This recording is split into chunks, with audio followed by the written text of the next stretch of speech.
Nakita ko nga itong mga sisiw ko na sobrang lungkot nga dito sa loob nga ng mansion nila. Kaya naisipan ko nga magpagawa ng bonggang playground nga dito sa mga sisiw ko para hindi nga sila malungkot. Unang lagay nyo palang umipot na agad kayo? Ano ba yan?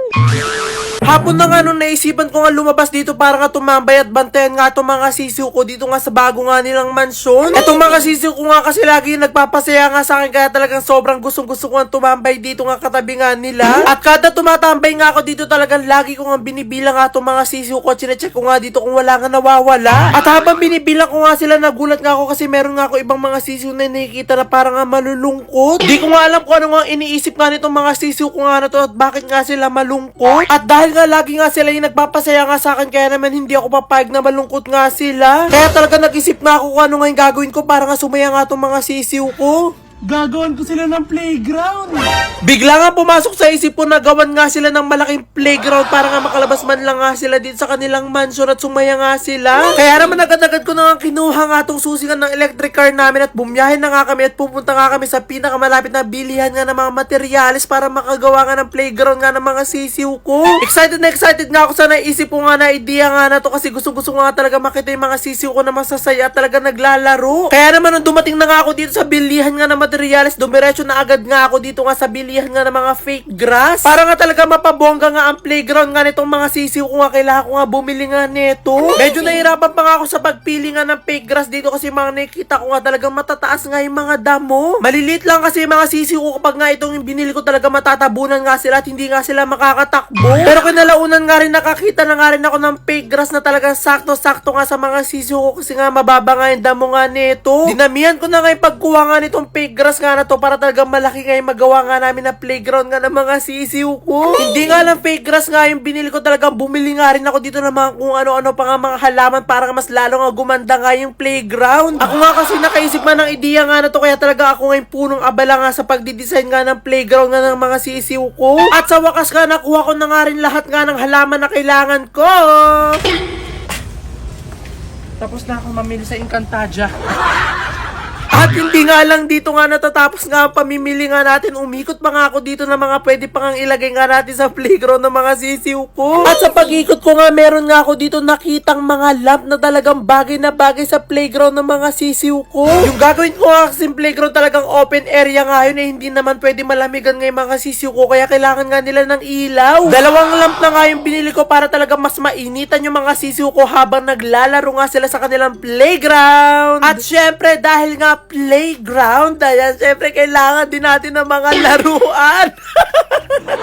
Hindi nga magiging playground ngayon gagawin nga natin kapag wala nga mga laruan kaya talaga napabili nga ako para nga sa mga sisiw ko. At habang nasa counter na nga kami at magbabayad, meron nga ako dito mga nakikita pang laruan na talagang kamukha ng mga sisiw ko kasi iba-iba rin yung kulay. Kaya naman agad-agad ko na nga siyang in-add to cart at binayaran ko na nga lahat nga ng binili nga natin dito para nga makauwi na tayo sa bahay at magawa na nga natin yung playground nga ng mga sisiw ko. Sinakay ko na nga rin lahat nga ng pinamili ko nga dito sa aming electric car. Tumuwi na rin kami sa bahay. At hindi pa nga nag-iinat nga itong mga pinamili ko, talagang sinimulan na nga ni Mang Ray nga itong gawin nga itong playground nga nila. Buti na nga lang talaga nagpapasalamat nga ako na nandito si Mang Ray kasi kung hindi dahil nga kay Mang Ray hindi nga natin magagawa nga itong playground na to. Agad-agad na nga nilabas nga ni Mang Ray yung malaki niya nga plywood para nga masimulan na nga itong gagawin niya nga playground. Talagang kanang kamay nga lang ako dito ni Mang Ray kung ano nga yung kailangan niya. Talagang ako nga yung tiga-abot. Hindi pa nga natatapos nga gawin to ni Mang Ray pero talagang sobrang excited na nga ako matapos nga to kasi excited na nga ako makita yung mga sisiw ko nga na naglalaro nga dito. Agad-agad na nga rin nilagay nga ni Mang Ray nga itong mga fake grass nga na to. Talagang pinapantay niya talaga dun sa box nga na ginawa niya. At habang ginagawa nga ni Mang Ray, nandito naman nga ako sa tabi at binubuksan ko nga itong mga pinamili pa nga natin. Nilalabas ko na nga lahat nga ng pinamili nga natin dito nga sa kahon para nga pag nga kailangan na lang madali na nga lang silang kukunin. Isa-isa ko nga rin chinecheck kung tama nga itong mga nakuha ko at talagang tinitignan ko kung meron nga bang naiwan. Pero na-check ko na nga lahat at kumpleto nga lahat nga itong nabili nga natin at wala nga nawala. Unti-unti na nga nasasakto nga ni Mang Ray nga itong fake grass nga dito nga sa kahon nga nitong playground nga ng mga sisiw ko. Sana nga lang talaga maging masaya na nga itong mga sisiw ko nga na malulungkot nga dito nga sa ginagawa nga naming playground nga nila. At nung natapos na nga yung lapag nga nitong playground nga ng mga sisiw ko, sinukat nga naman namin yung gagawin nga ditong harang. At umabot nga ng 1 feet nga yung tansya nga ng harang nga nitong playground nga ng mga sisiw ko ko, kaya naman inumpisa na nga ni Mang Ring nga na gawin. Ang ganda nga na naisipan ko nga na design nga ng harangan itong mga sisiw ko, talagang playground na playground. Unti-unti na nga natatapos nga ni Mang Ring nga itong harangan itong playground nga na to. Talagang excited na nga akong designan nga itong mga to. Tinutulungan ko na nga si Mang Ring nga dito nga sa mga ginagawa niya para mapabilis na nga to, talaga makapaglaro na yung mga sisiw ko nga dito sa ginagawa nga namin playground nila. So, ito na nga mga kapudi. Ayan, so finally, natapos na rin namin nila Mang Ray. Ito nga ang playground nga ng mga sisiw ko at ito na nga sila.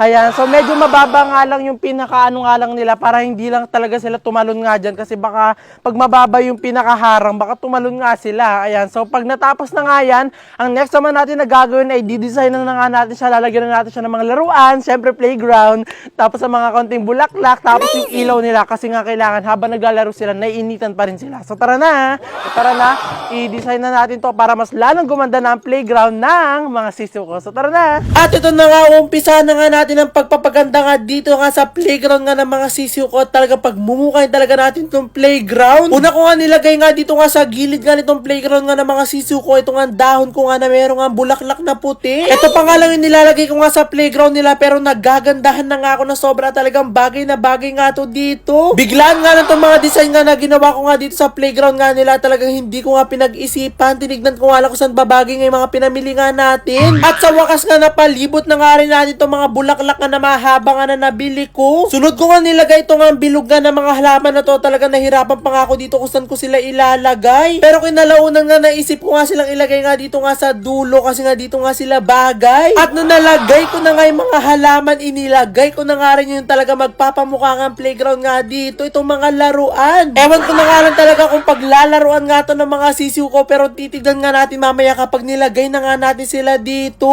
At talagang sobrang ang gumanda nga itong playground nga natin dahil sa laruan. Ito na ang kanilang playground. Parang hindi sisiw yung maglalaro dito, parang bata. Tignan nyo. Grabe. Ano ba yan? So tara na, lagyan na natin sila ng ilaw. So ayan na, lalagyan na natin ng ilaw tong mga lamp. Ayan. Kasi kailangan nila ng ilaw habang naglalaro sila. Kailangan niya ng mga sisiw. Tapos pag nalagay na natin, kakabit na natin dito. Ang maganda dito sa ilaw nga na to, di-clip lang siya. So talagang very, ano lang siya.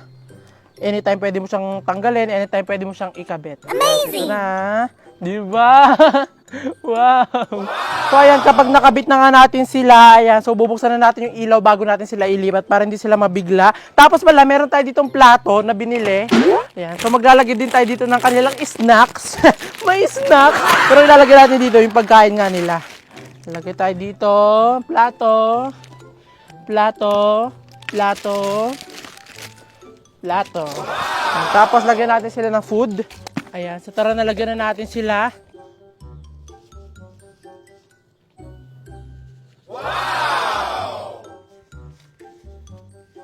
Amazing! Ayan, so ito na, nalagyan na nga natin sila ng food sources, hindi na natin yung ilaw nila. Ayan, so ito na, buksan na natin siya. 1, 2, 3. Oh! Galing. Ito naman kabila. So ito na, open na natin. 1, 2, 3. Oh, diba? Ito na, open na lahat ng ilaw nga nitong playground nga nitong ating mga sisiw. So, kunin na nga natin sila sa kanilang mansion. Ayan. Tapos, ilalagay na natin sila dito. So, tara na. So, ito na. Ayan, nakuha na natin lahat nga ng sisiw natin. So, dadalhin na natin sila dito sa kanilang playground. Oh my God. Ayan, ito na ang playground nyo mga sisiw. Mag-enjoy kayo. Yay! Pero pa. Yay! Oh my God, ang cute! Ang ganda ng playground nila kasi ang kukulay nila. Kakulay nila itong mga laruan na nilagay natin. Diba yan sila? Amazing! Wow! Unang lagay nyo palang umipot na agad kayo? Iniputan nyo na agad ang inyong playground.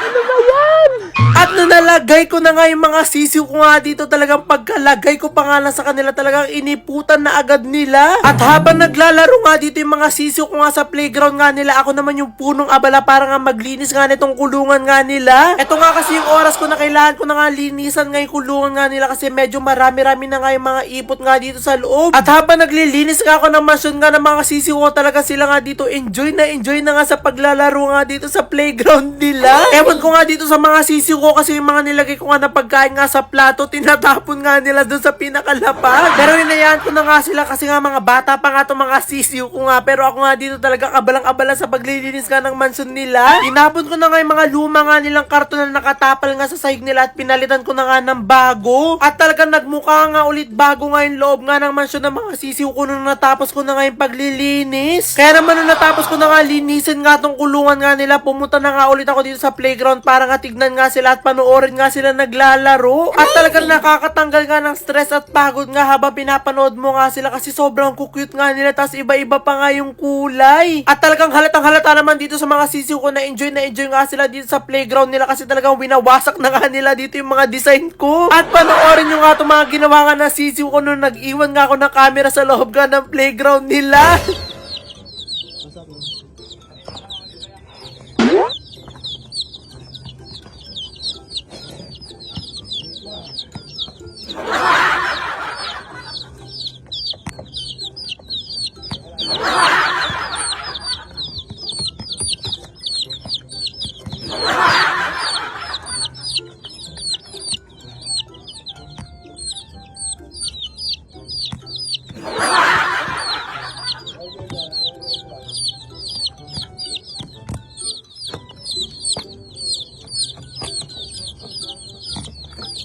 Sobrang tawan-tawa nga ako nung nakita ko nga yung video na yan kasi talagang pinagtutuka nga nila yung camera na iniwan ko. At dito ko nga nalaman sa mga oras na to na talaga nag-enjoy nga sila dito sa ginawa ko nga playground kasi tignan nyo nung naglagay nga ako ng tubig, uhaw na uhaw nga silang lahat. At talaga namang sobrang sarap nga sa feeling na nakikita ko nga itong mga sisiw ko na talaga nag-i-enjoy nga sila at wala nga silang nararamdaman. At maya-maya nga rin nung napagod na nga yung mga sisiw ko kakalaro nga sa playground nga nila, inuwi ko na nga sila dito nga sa mansion nila.